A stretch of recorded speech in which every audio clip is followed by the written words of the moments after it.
तुम पर बराबर रहता है। इतना मैं तुमको स्नेह करता हूँ, इसका प्रमाण है कि मैं जो मुन्नों की माला डाले हूँ, समझो इतने बार तुम्हारे जन्म हुए हैं। हर जन्म में मैं तुम्हारे सिर को अपने माला में पिरो लेता हूँ। तुम्हारे अलावा मैं किसी की भक्ति नहीं करता, केवल भगवान इष्ट राम का चिंतन करता हूँ। इसी कारण मैं अजर और अमर हूँ। भैया पार्वती ने कहा कि एक बार हमें भी भगवान की कथा सुना दो, हमें भी अमर कथा सुना दो, मैं भी अपने जीवन को प्रचार कर लूं, मैं भी धन्य हो जाऊं। मैया के वचनों को सुनकर के भोले बाबा ने कहा कि जिन्हें हरि कृपा मिले नय संता, बिना प्रभु की कृपा से तो संत नहीं मिलते हैं, और बिना संतों की कृपा से सत्संग नहीं होता, बिना सत्संग से ज्ञान नहीं होता, बिना ज्ञान के भक्ति नहीं होती।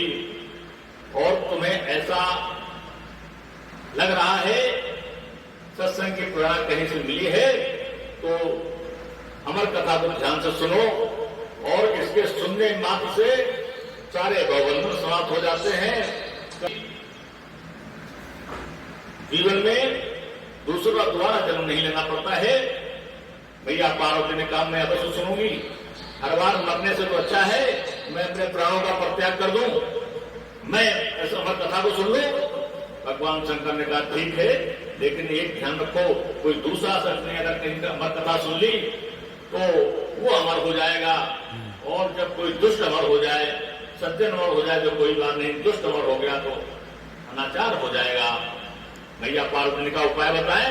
बोले जाइए आश्रम में देकर के आइए, कहीं कोई है तो नहीं।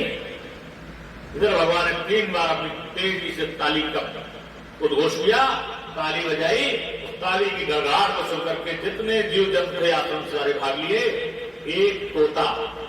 एक तोती थी, वो भी भागी, उसका एक अंडा था, वो नहीं भाग सकता था, भागने में अंडा नीचे जमीन में गिर जाता है, अंडा फूट जाता है। हमारी मैया दौड़ करके आश्रम से आते हैं, भगवान शंकर को बताया प्रभु आश्रम में कोई नहीं है। आपके ताली की इतनी गड़गड़ाहट तेज हुई कि सारे जीव जंतु भागते नजर आ रहे थे, सब भाग गए, कोई नहीं है। भगवान शंकर ने कहा बैठ जाइए। कथा सुनाना प्रारंभ किया। भगवान शंकर ने 4 दिन कथा सुनाई। 4 दिन कथा भगवान मैया पार्वती ने सुनी, और सुनने के बाद मैया पार्वती को इतना आनंद मिला भगवान की चर्चा सुनने में, कथा सुनने में उनको नींद आने लगी, तो होगारी भरने में आवाज धीमी होने लगी। तोते को जीव पड़ गया। तोते ने सोचा अगर मैया ने पुकारी धीमी कर दी तो अभी कथा बंद हो जाएगी, मेरा आनंद समाप्त हो जाएगा। ये सच्चिदानंद है, सच्चा आनंद है, सांसारिक जीवन में ऐसा आनंद नहीं मिल सकता जैसा ये सच्चिदानंद, सच्चा आनंद प्राप्त हो रहा है। उस तोते ने होगारी भरना प्रारंभ कर दिया। कथा 7वें दिन हो गई, मैया की नींद खुली। मैया ने कहा अरे प्रभु आप तो भगवान कृष्ण के जन्म की कथा सुना रहे थे, इसके बाद क्या हुआ? भोले ने कहा क्या हुआ? मैं तो 7 दिन की कथा सुना गया, तुमने कथा नहीं सुनी?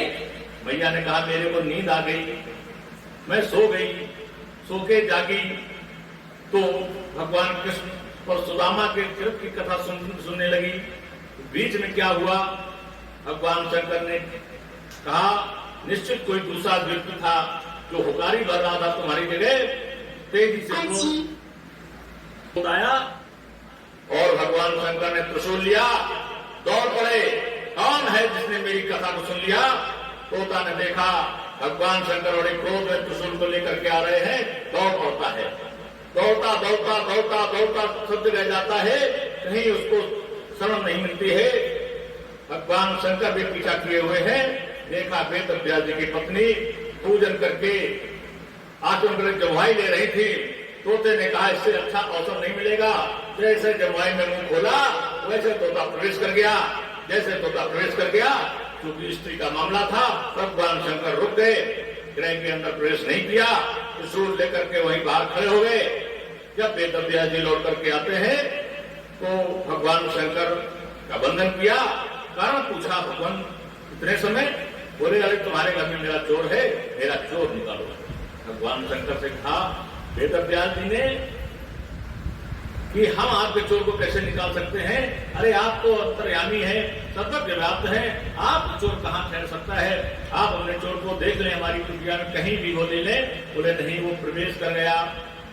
वो वेद व्यास जी से कहा कि आपकी पत्नी के वासय में, पेट में, उदर में प्रवेश कर गया।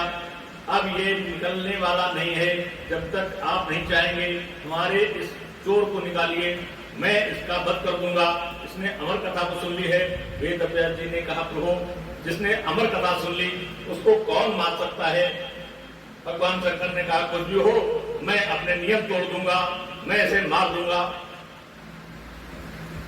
वेद व्यास जी ने कहा, मेरी कोई संतान नहीं है, प्रभु कृपा कर दे, ये आपका चोर मेरे संतान के रूप में प्रकट हो जाए। भगवान शंकर ने कहा, ठीक है, तुम हमारे अनिल भक्तों में हो, मैं तुम्हें वरदान देता हूं, ये मेरा शत्रु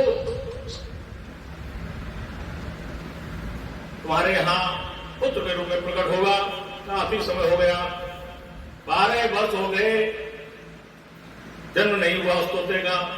भगवान वेद व्यास जी फिर भगवान के पास गए, प्रभु बेटे से मैंने कई बार कहा, माँ को पीड़ा होती है, 12 वर्ष पेट में इतना बड़ा बच्चा कैसे माँ संभाल पाएगी। बाहर आइए। बेटे ने कहा, मैं बाहर नहीं आने वाला, हम जैसे ही बाहर आएंगे भगवान की माया लिप्त हो जाएगी, मैं फिर इसी संसारिक जीवन में पड़ जाऊंगा। उपाय पूछा, उन्होंने उपाय बताया। भगवान शंकर स्वयं आए और ये कहें कि हमारी माया तुम्हारे जन्म का लिप्त नहीं होगी, तभी मैं प्रकट हो सकता, तभी मैं जन्म ले सकता, तब तक मैं नहीं लेने वाला। भगवान शंकर ने जो सुना, बोले ठीक है, मेरा वरदान है, वरदान को पूरा करने के लिए हमारे भगवान शंकर स्वयं चले जाते हैं। जैसे ही जाते हैं, इस बालक ने प्रश्न किया सुखदेव ने कि आप पहले हमको वचन दें, वाचा करें, संकल्प करें कि मेरे जन्म लेते ही आपकी माया लिप्त नहीं होगी, तभी मैं जन्म लूंगा, नहीं तो जन्म लेने वाला नहीं। भगवान शंकर ने वाचा किया, बोले हमारे वचन मिथ्या हो जाएंगे, मैंने पुत्र होने का वरदान दिया है, तो पुत्र के रूप में प्रकट होगा, मेरी माया लिप्त नहीं होगी। वैसे ही सुखदेव जी का जन्म हो गया। सुखदेव जी ने नारा लिया, हमने कंधे पर लपेट लिया, और कंधे पर लपेट करके चल दिए। सारे लोग दौड़े, बेटा बेटा बेटा, वेद व्यास जी रोते रोते जंगलों जंगलों दौड़े चले जा रहे हैं। बेटा बेटा बेटा, सुनो सुनो सुनो, पुत्र मोह प्राप्त हो गया हमारे वेद व्यास जी को। भगवान की माया वेद व्यास जी में तो लिप्त थी, लेकिन वैरागी थे, वेद पाठी थे, उतना प्रभाव नहीं था। लेकिन आज पुत्र मोह ने ऐसी माया का प्रभाव दिखाया कि हमारे वेद व्यास जी अपनी सुबोध ही नहीं रही। एक जगह सरोवर में सारी देवियां स्नान कर रही थी। सुखदेव जी नारा लपेटे, नंगे धंगे सीधे चले जा रहे हैं।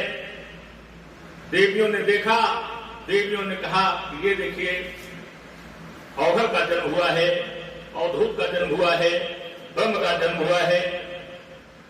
इनको किसी माया में, इनके कोई माया लिप्त नहीं है, इनको किसी चीज का कोई ज्ञान नहीं है। पीछे से वेद व्यास जी आ रहे थे, बेटा बेटा बेटा। नारियां तुरंत दौड़ी, अपने वस्त्रों को उठा के लगाने लगी, अपने अंगों को छिपाने लगी।